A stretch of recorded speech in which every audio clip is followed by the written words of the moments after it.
తడకనపల్లి అంటేనే కోవా ఇట్లా గుర్తొస్తుంది. తడకనపల్లి అంటేనే సేంద్రియ వ్యవసాయం చేసి అన్ని రకాల పండ్లు ఆకుకూరలు అన్నీ దొరకాలనే నా ఒక కళ. నేను ఉన్నంత వరకు అన్ని రకాల పండ్ల మొక్కలు, అన్ని రకాల కూరగాయలు అన్నీ ఏవైతే ఉన్నాయో అన్నీ పండించుకోవాలనేది నా యొక్క ఉద్దేశం.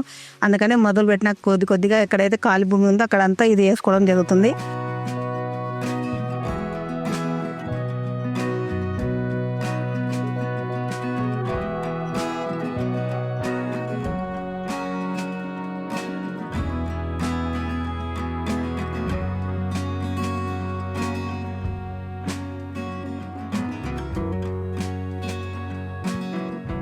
చిన్న సన్నకారు రైతులంతా సాగుతో ఆర్థిక ప్రగతి సాధించడం కష్టంతో కూడుకున్న వ్యవహారం. దీనికి అనుబంధంగా ఏదైనా వర్తకం చేపడితే మరింత ఆర్థిక వెసులుబాటు ఉంటుంది. కర్నూలు జిల్లాకు చెందిన మహిళా రైతు జుబేదా ఇదే చేస్తున్నారు. తను చేపట్టిన ప్రకృతి సేద్యంలోని పశుగ్రాసంతో పాడిని అభివృద్ధి చేసి దానికి అనుబంధంగా నాణ్యమైన కోవాను విక్రయించి మెరుగైన రాబడి సాధిస్తున్నారు. అందరికీ నమస్కారం. నా పేరు జుబేదాబి. తడకనపల్లి గ్రామం, కల్లూరు మండలం, కర్నూలు డిస్టిక్, ఆంధ్రప్రదేశ్. మా దగ్గర ఇంటి దగ్గర కొద్ది స్థలం ఉంటే దీంట్లో ఏటీఎం మోడల్ వేయడం జరిగింది.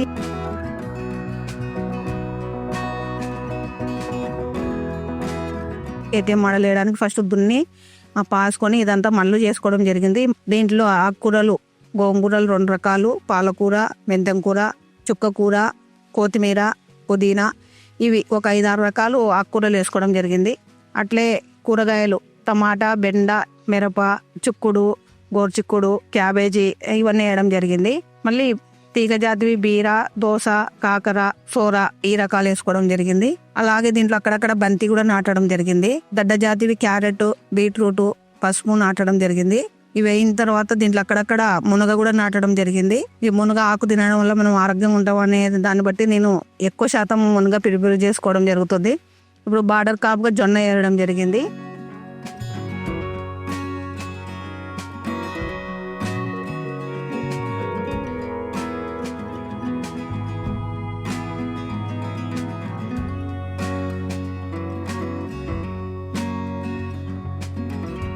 రైతు జుబేదా 40 సెంట్ల విస్తీర్ణంలో ఏటీఎం మోడల్ తరహాలో కూరగాయల సేద్యం చేపట్టారు. వీటికి ప్రకృతి పద్ధతి అనుసరించి ద్రవజీవామృతం అందించేందుకు సిద్ధం చేసుకుంటున్నారు.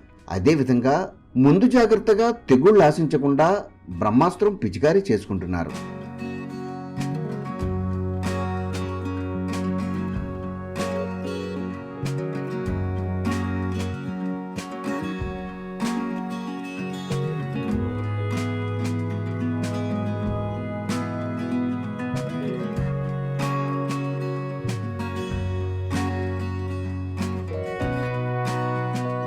నేను దీనికి ఇంతవరకు జీవామృతం 2 సార్లు స్ప్రే చేసిన తర్వాత దీనికి ఏమి ఇంతవరకు తెగులు ఏదాళ్ళకి ఎక్కువ రాలే. బెండ కొద్దిగా దోమ అది రసం పీల్చే పురుగు వచ్చింటే నేను దానికి దశపత్రిక సాయం ఒకసారి స్ప్రే చేయడం జరిగింది. ఇంకా ఇప్పుడు మళ్ళీ జీవామృతం కలిపి పెట్టుకున్నా. జీవామృతం స్ప్రే చేస్తా. ఇప్పుడు వరకైతే ఎక్కడ తెగులు లేవు.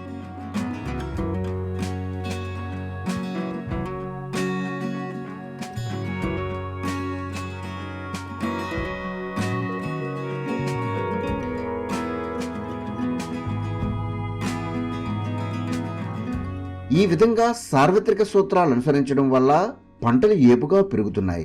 ఈ క్రమంలో సాగు నుంచి లభ్యమైన ఉత్పత్తులను సేకరించి ముందుగా ఇంటి అవసరాలకు వినియోగిస్తూ అదనంగా లభ్యమైన వాటిని తోటి మహిళలకు విక్రయిస్తున్నారు.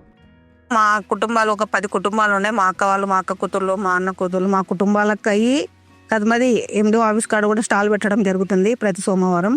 మన కలెక్టర్ ఆఫీసులు కూడా పెట్టాలని చెప్తే అక్కడ కూడా 2-3 రోజులు పెట్టడం జరిగింది. అంటే ఈ మంచి ఆకుకూరలు తినడం వల్ల ఉపయోగాలు ఏందో నాకు అర్థమైంది. అంటే ఇది ఇంత హ్యాపీగా దీంట్లో ఎప్పుడు ఇక్కడే ఉండాలనేటట్లు ఇది చేసుకోవడం జరిగింది. అందుకని ఎక్కువ శాతం రైతు పొలం ఉన్న కొద్ది శాతం 10 సెంట్లు ఇట్లా వేసుకుంటే వాళ్ళ కుటుంబానికి ఇతన్ని అన్ని పండించుకోవచ్చు అనేది నా ఒక ఉద్దేశం.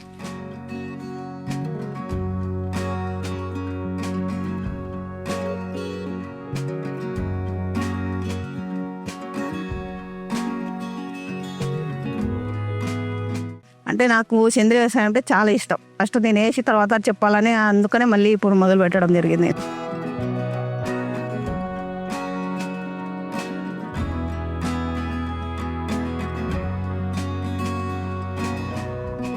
తను ప్రధానంగా సాగు నుంచి లభ్యమైన పశుగ్రాసాన్ని యంత్ర సాయంతో చిన్న ముక్కలుగా చేసి పశువులకు మేతగా అందిస్తున్నారు.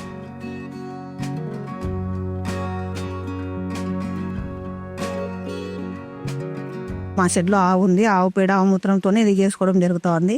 అంటే అందరూ ప్రతి ఒక్కరూ ఆవుని పెంచుకోవడం, ఆవు ఉంటే మనకు గోమాతతో సమానం అది. అందుకనే ఆవులను పెంచి, ఆవులు ఉన్న ఇంట్లో ఎవరికి ఎటువంటి రోగాలు రావు, ఆవు పాలు తాగితే వాళ్ళకు బుద్ధి బలం పెరుగుతుంది అనేది నా యొక్క ఉద్దేశం. అందుకనే ప్రతి ఒక్కరు ఆవు పేడ, మూత్రం ఇవన్నీ పనికొస్తున్నాయి మనకు, వాళ్ళు దాని పాలతో సహా. వీటి నుంచి లభ్యమైన పాలతో నాణ్యమైన కోవా సిద్ధం చేసి అమ్మకాలు చేస్తున్నారు.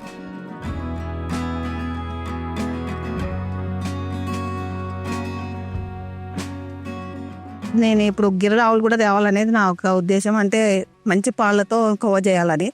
ఇప్పుడు మాకు బర్రెలు ఉన్నాయి. బర్రెల పాలతో మాత్రమే పాలకోవ చేయడం జరుగుతుంది. పాలకోవ అంటే చక్కెర కోవ, బెల్లం కోవ, పిక్క కోవ అనేది చేస్తాం.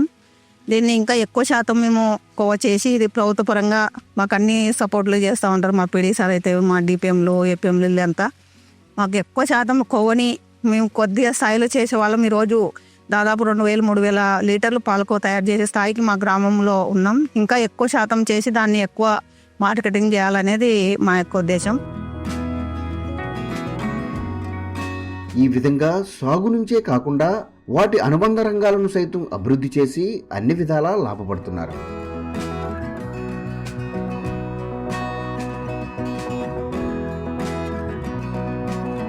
ఎక్కువ మార్కెటింగ్ మాకు చూసుకుంటున్నవి కూడా మేమే రైతులు పండించేటివి తీసుకొని దాన్ని కూడా మార్కెట్ చేయాలనేది నా ఎక్కువ ఉద్దేశం. మహిళలకు ఎక్కువ శాతం ఉపాధి ఉండాలా. నెలకు ఒక 30-40 వేలు సంపాదించుకోవాలి ఒక మహిళ అనేది నా కళ.